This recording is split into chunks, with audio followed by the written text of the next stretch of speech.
Ole zanina kausan hoten lai muna trangin Pentecost ni kan man sermon ato ber kan ngai thale do na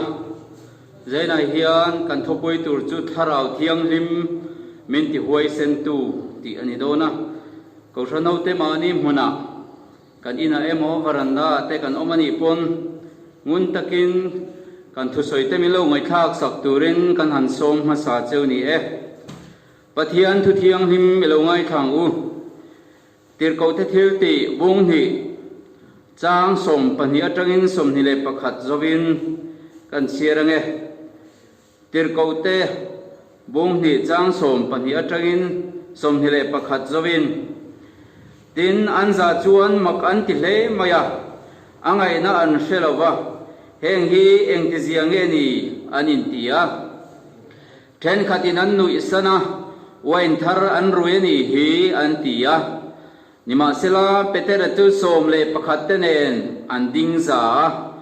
ani chuan oring takin an hne na soya nang ni Judai ramami teu nang ni Jerusalem khu om zong zong teu heng hi sia ula ka thu po ngai ro heng ho hi in rin agin an rui lo ve fere san lai chawani hi heng hi zol nei zoela na soi khani zo pathianin ni hunga te chuan heti hiani anga mi zong zong chunga ka tharau ka leyanga ti chuan in fapa te in fanu ten ka thu an silanga in kangwal ten in lar na te an muang in putar ten mumanga an manganga ani chung nia chuan ka boy pa te ka boy nu te chunga po ka tharau ka leyanga ka thu an silang tin chung lam va na thil mak te nuai lam leya chin sia na te ka mu ti ranga thisen te mei khu hu te ne ni thima changanga tha thisena changanga lalpa ni ro pui tak le ming thang tak chu alo then main tin heti hi ani anga tu po lalpa ming lama piang chu an hi bang ati e ati kha lalpa na thu mal som ro se amen pathian ma mal som na dilin lo ku na u lalpa kan pathian du tak min mangai tu zangai the pathian nung kan nei che wangin kan lo ma faklak pathian ni zia vaini hian nang ilan tir le ang che imi te sing e ro pui ziaron tar lang la zema bo khatlang ai hian lal ni ziaron tar lang la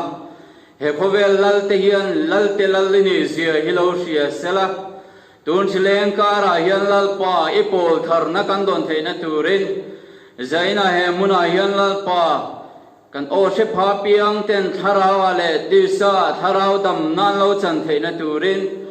ina thoron lan tirla Pentecost ni atharau thiang limaron theng khan lalpa kan zanena hian nang maron in larin meron khoinon theulang kan doi khongai na kan nge ne kan thupui mangin nang man min polla iom puina le kai suai na kan dila min ti buai thei tu ridang le thil dang zong zong te Krista cross in lalpa min ne sakla nang man tharau thiang lim zo kin meron polang che ro pui nai chan theina dal tur zong zong in pai thak sakang che lali suwa Krista min kan dile amen ole zaina hian kan soitang khan tharau thiang lim min ti huai sen tu ti kan thu pui tu rania somhalama te chanhuwa te tharau thiang lim voina Pentecost lo theng sang sangin kan ngai thatoa tharau thiang ni malo thlen khan then khatin an nui sana wain thar an ruye ni hi an ti hiala achan chu Galilee me ni sin aramik le greek tonga isua thole thu an au pui kham mak an ti le ni an husit tak nam ten juda te tonga isua thole thu an han puang te kha amak reng ani zaina hian pastor le upa ten thuan soi chuan an ti tu re nga ngain mak kan ti san lem lowa ma se kholai mi kan ngai te zurui te misuala khutang ina chiar ten pathian thu hi hàn và vậy quên hàn soi sila mi tên mặc ăn thì phiếu mấy thầy nè thế lại hiền wine rùi á thì hi rùi buổi lắm bằng ai mà in ăn khát lệ ani thì in silphia tây la om dâu phiếu om em ăn trong trai hun hi phê san dar của anh om em tu tiang bor vel chu ni a phê san kan ti hi zinga hian zuda ten trong trai an man zo main wine an in ngai lawa chu wangin petera po khan thì hiền là soi rèn ở trang sôm bằng áo khan heng ho hi rin ang inan rui la ve fere san lai chu ni hi ti ina soi heng he di ti kan mu ani te ko the thil ti bung li trang som thum le pakhata khan te nan trong trai zo in an om khom na chu alo hi nga an zain kharau thiang ni men lo khata wai takin pathian thu an shilta ti kan mu ani cho vang zai na hian Pentecost ni lo theng me ka tharau thiang lim min ti huai sen tu ti kan ngai thua do na a then khat na tan chuan tharau thiang lim an chan main ring tu te an thabar le tharau thiang lim an chan main ring tu te kha an thabar le ring tu masa te kha na sa taka ti du da an ni thina la le khur chungin an rin na an vua na Isua na thi san nu phe ka chuan zirtir te kha relo le tharawa an be dongin an khil hai hle ani ti kan mu ani chowang chuan an tladar na sa a anin pol khom thin na po khan lao reng regin pin dan chung nunga anin khar ki pani ti kan mu ani te chuan hlau thon nei nan khata zuda ho an lawa wangin an rin na po kha langsar takin anau chho puingam lawani awai ro chu tharau thiang lim malo then khan thamuan tu khan a chen silta chu tharau thiang lim malo then chia phe ka chuan an huai sen ta em maya ring thar an pung na sa ema nasa taka bel chain an omani ti kan hu bokani zena hian ma ni lamin en chuan kan zam mai thina thu thung lui lama kan en chuan mo sia kawani khan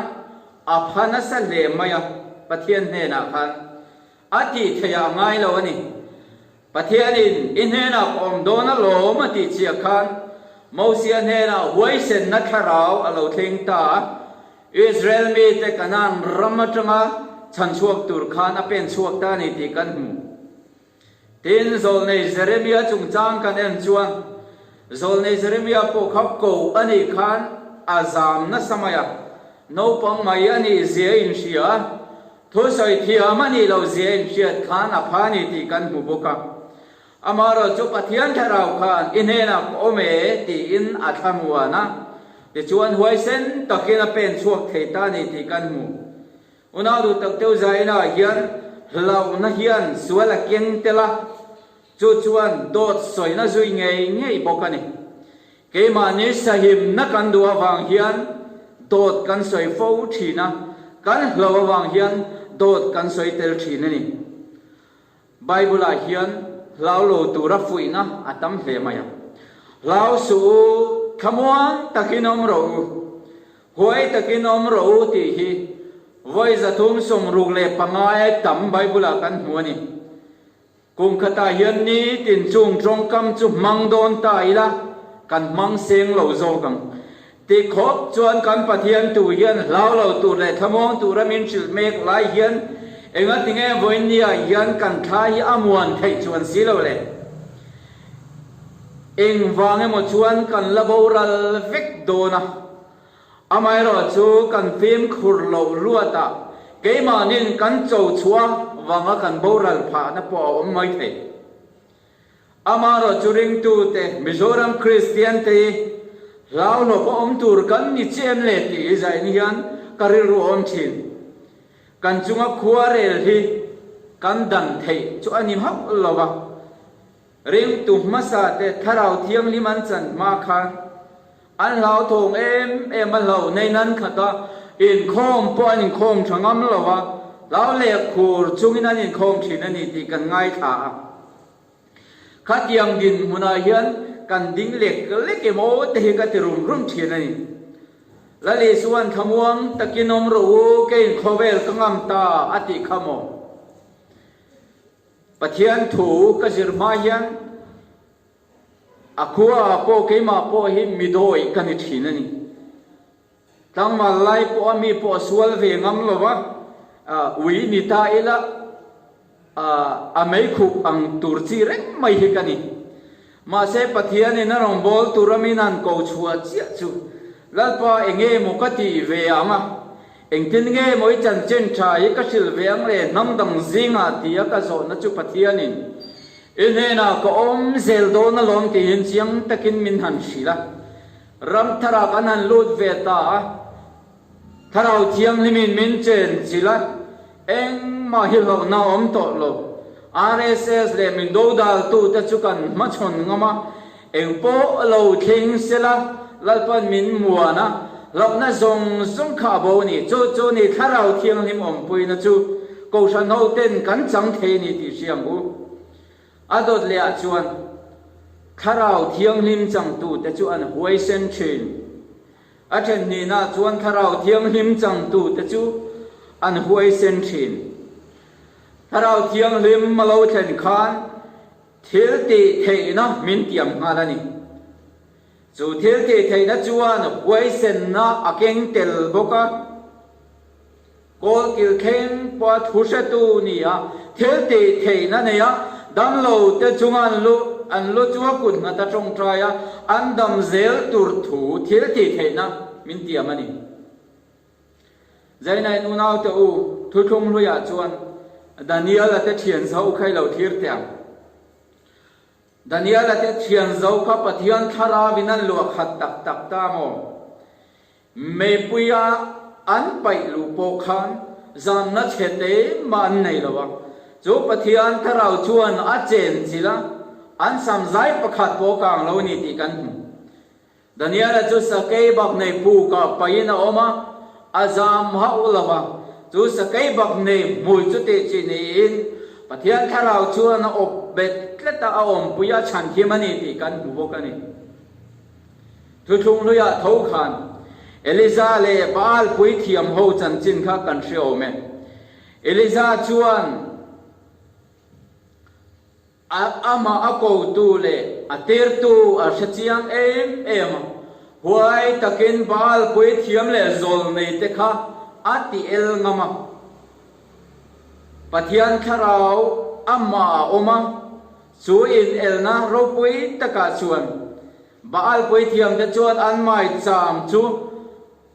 an han ruam mana an baal pathian bia in tlai ni tlak don thengin an trong traya Eliza chuan ti hian atia in lao ring tok lo ania in baal pathian chu amu thu aniang a ti khana trong el velani chu huai sen taka atong el ngam na chu ama tharau thiam lima oma ama khathara vina om puya arin pathian nung ani ti achiam em ani lalte pakhat na wong som paria chang som ni pasaria khan kan muani ma se khatia mi huai sen takpo khamo khatia baal poi thiam te an ne a baal poi thiam te a tha nu khan Zezebeli mei che pakhat lau khan atlan cheta thalera khan atlan sia chu atlan sia narama chuan alo chawa alo muhil ta chuan chu amuthil na huna chuan van tir ko aron kala van tir ko chuan aron khoya thoro tin e tur tuinai tak aron hluiani ta chuan aron thowa e zowa ai zo chu amuhil le ngal maya van tir ko churon kalnon le a Eliza churon khoinon le a thola ei ro aron tileni chu a churon chopa chu ama a chu chopa ngai thokha ei ro atiani Eliza chu aron khoinona chu tharau chuan aron khoinona horepa nisom lingot ke na theng thei ani chu chakna aron peta chu tharau chuan chakna ron pe a a thil lei te chomala som ta ni ti kan zaina hianu nau du tak tu eliza nga tharau thiam lim khoi non ni kan ma mo to ni he kan zorama hian ma na tharau thiam lim chuan min khoi ve to a tharau pol na kalo chang to ani mai thei ma se zaina hian chu min khoi to na chu kala chang a rengem he zoram Christian ten ze ma bo ko shana he zaina ko se pak zong tian khoi kan lo ni to kha du to mai la ba tharau thiam lim khoi non na zaina hian kan ma mo tak ka zetin ka sia Jeremia bong som ni pathum chang som thum pakhat le som thum panyang e kan mu zol nei tam ta kan lo chuak ta chung zenga chuan zol nei der lo chu tur thu polal pan min shil lok vekani amaro chu engkina nge ti lalpan ati zol nei tam ta kan lo chuak me ka chung zenga chuan lalpan ati ti te hi ka do ni heti lalpan ati ti chin te hi ka do ni ka tir silawa thu ka pe ha bok silawa ti cho tiang cho tam tak kan mi zorama ngei po hian an lo chuak ta fem khoravan tul em pathian atanga chuak ni se lo hian zole der tam tak an lo chuak ta chu wangen pathian ming chuan lam ve sia pathian ming an lam sia hoi sen takin thuan soi ve bok sia engten nge chung chu kan lo thiar san thiang le unau do tak teu zai na hian pathian atanga chuak chu ataka hoi sen takin thu an shil thi la ni ti kan hu ani to thung le ya khan zol nei amusa pokha a hoi sen khop maya a thochel chu hoi sen ema wangin vauna po atoka Jeremia pokha a thochel kha pathian atanga chuak hoi sen taka puan chua wangin khung san ani ti kan hu ani voina hian chu tiang thu dong to tu te hian engten nge chu pathian thu kan don chu kan puan chua le lok nen thu kan soyen le tlak klum lo hlawin voina hian tharau thiang lim kan changem le kan ran hruai tu te kan lo awangin an dik lo na nge po kan au chua pui ngam lo chuan chu tharau dik tak zol nei thu chua kan ni thei do nen ni zol nei thu chua pathian atanga pek chu ataka a huai sen thina thu de kan puang chuak thina ni to ma mit mei wa aveng lo chu tianga chuan pathian thu tak au chua pui tu te chu kan she thiam thein ka ring ani zohana thon khat bungli chang som pariat le som pakwa nge kan hu zaina yanu na du tak tu keima lau na thara wala omani chuan pathian mangai na keima hian alafam kim lo bania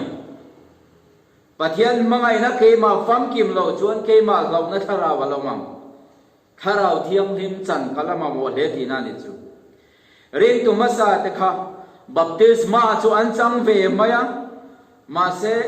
tharau thiam lima thuam thar an ma mo ani tharau thiam lima thuam thar an ni khan an lo hoi san chau thin ani una do tap to zai da hian chu tharau thiam lima thuam thar te nu na chuan mo ma ne in mangai na bowa Krista avanga tuaran huama engkim chanan huam to hovel thil hian ati nok phave to lowa nom ne ala lekan ngai theiani eng pon nu na lo thing sila an machon thiama gator apiang le katon apiang hilal pa itir ni seng an ti thei to zo pani thara pol theinan oma shevelo teshel cha kinan man mel thinani Jodin muna chuan zai na hian ni dingem le peterate Johanna te waisen zia khamo tirko te thilte bongle chang som pathuma khan kan huwa an rong bol sakaten an huai zian mu khan isua an ne na om ti an she thenia engtin nge ti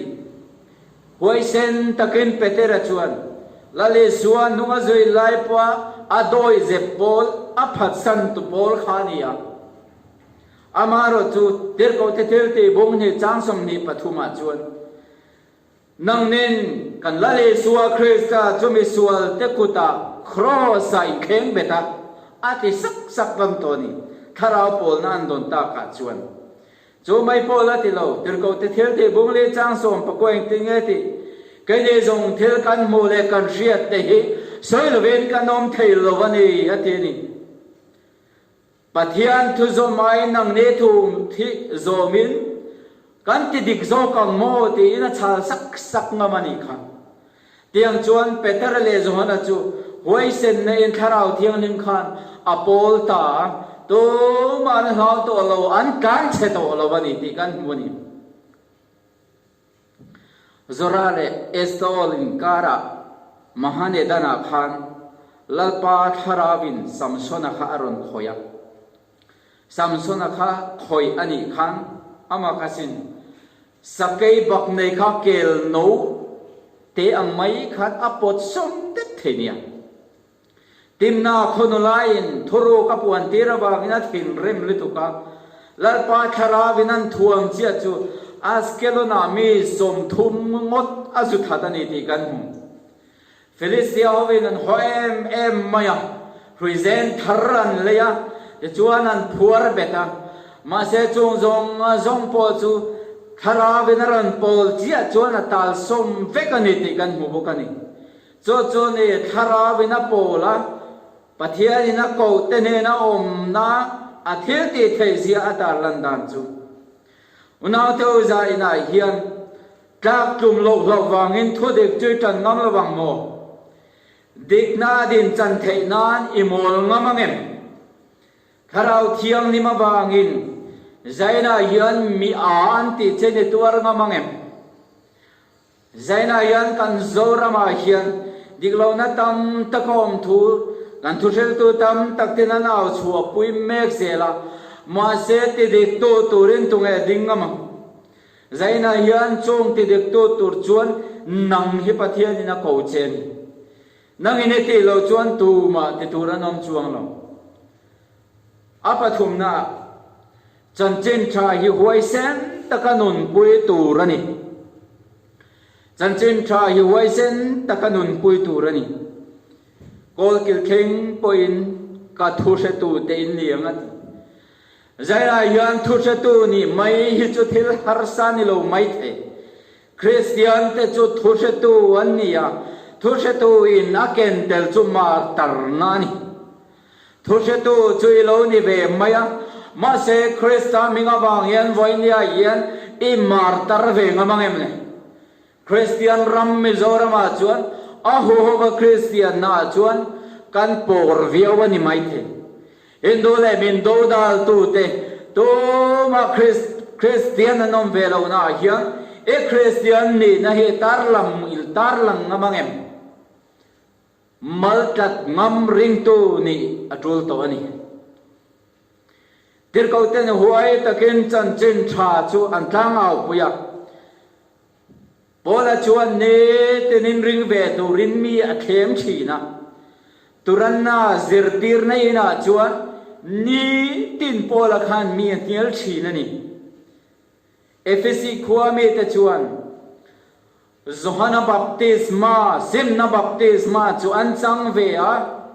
til kau the til te bung som pakua chang nyang tin nge ti ma se tharau thiang li man chang lo riat po an shelawani chu zaina yanu na du tak tu baptisma rungot thian min chandam zo lo inona tharau thiang li ma om lo wa pen tharna om silo chuan chuan van ram ma thlen don chuang lo cheni rei tu masa te pon sim na baptisma chuan lo chang ve a ma se tharau thiang lim an chang si lo wani tharau thiang lim baptisma an chanero chuan mo tong siat lo tenan lo tong an lo huai sen ta thina ni ti kan muwa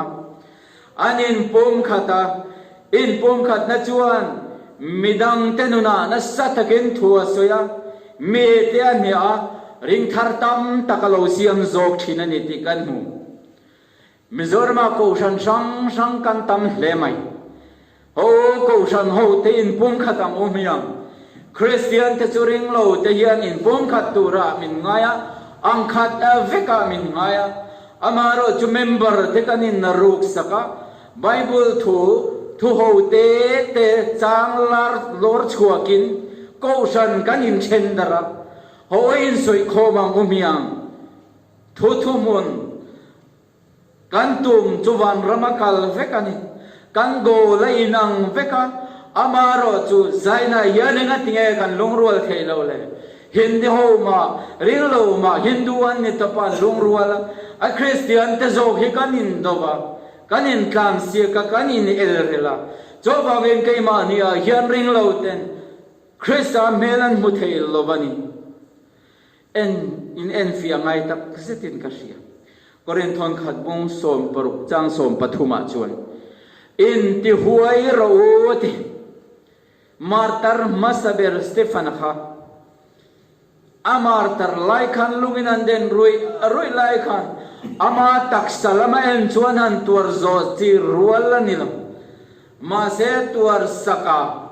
atuar chana ban lam thira Krista zo kaina wangin hadam takin lim takin chu martar na the na chu tuar chuak the ni te kan muni chotiang tia chon ring tu ten tharau pol na andon khan an lo huai sen zual sau usawa khoya pom sela chan chin tha chuan ba pai pui ni te kan muni thara ba kha ba poi mo em zaina hian thara ba kha ba poi mo em thara vakhat tur chuan enge ni tang ege kati tur ni tang unadu tak zaina yan thara vai kha don chuan nang ma khain ti ruwa photangai ani keima ni a yan kharau thiam lim ne na om dun theilo thila tam lutuka kharau thiam lim chu a thiam lim si a keima ni a yan a cheng thei chin lo kharau thiam lim ti lungai thin tu keima yan hlep rum na te ei room nate duam nate errel nate na khata zobangen cho tharau thiang lim chuan min chen chil thei thin lawani una du ta zong choi pai phot lo chuan tharau thiang lim nang ma cheng thei ngai lawang ani chumo a thiang lim phota in rem madua anun nema ti anwa ma khomai le ra tha ina khata khebe ka nei lawa a ver vek box se lawani zakopa bong thon chang som pasaria kan mu khatru athiang lima in remadu kene ro chua kan relu athiang lim lawa nei ve telom poi nai ne sing nei in kan khata in rem nai nin do nei kan thil lunga lian zo kha chapo nen kan khata nun nem nai thôi nó gần này thầy là vào lù lù lên căn khát bốc xia cho vang ra căn chùa thầy thiên lâu ver ver nên căn khát xia cho tiang nun căn này chuan cái mà này à hiền kharau thiêng lim ôm thầy lâu amaro chu chung kharau thiêng lim chen chỉ là con ôm đủ chuan zena hiền cái mà này in tiruak photen zena cho căn này à cái cho ile tur chuan dai len na apai photamai cái in ti ruwa phot lo chuan karila tram chin lo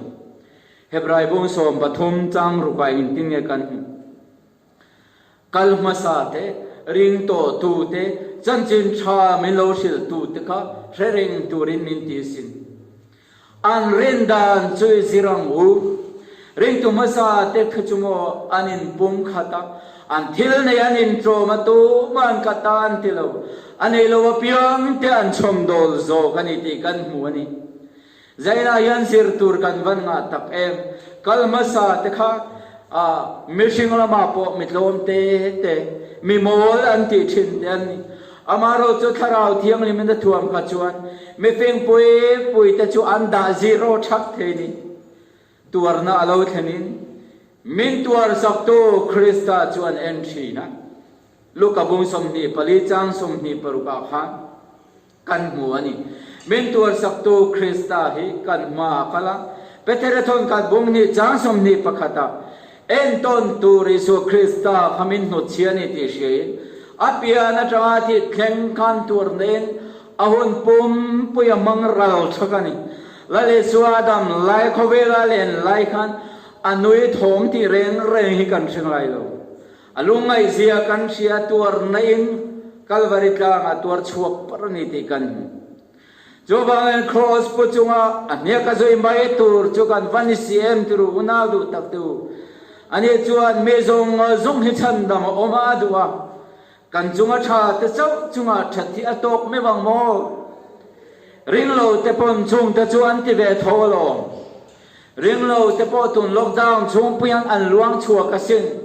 Mizoram yan cheng sing ni sing thumin kan luang chu ka ti tha kan in tia Facebook le WhatsApp group a te kan the dar chiam ring lo te chu mo a chlor in a sin anuai te na sin an luang chua zok ni ke ni ai hian an ti thama ma zo ka sin chuti ko nga chun cho wangin thil thati a van ram kai tur ni sila he ho hian van ram in khen khal de yang cho wangin I thil pek chu met muat la vin eko ding lamina ti chu ve lamin thasu se ti zo ka sin aro kai pe kha chung lama mutu lom zom ani zaina hian Mizorama he kum re khatam po kala om lova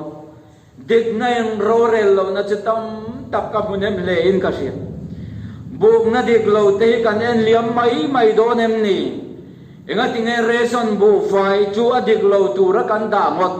tu tinge chung chu mala tung chu tunge mala tu ra kan do dik lo te chu kan shebek box sia ma sen tu man siam that kan tum chuang lo buk na dik lo hilal pamit mo in thil ten om ani sia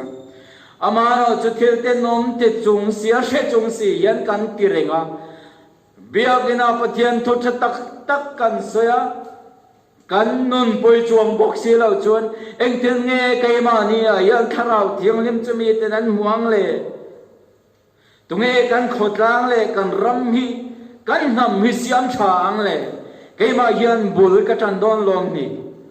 ho chan chen tha hi huai sen takini nun puyang miang chan chen tha hi huai sen takini nun puyang miang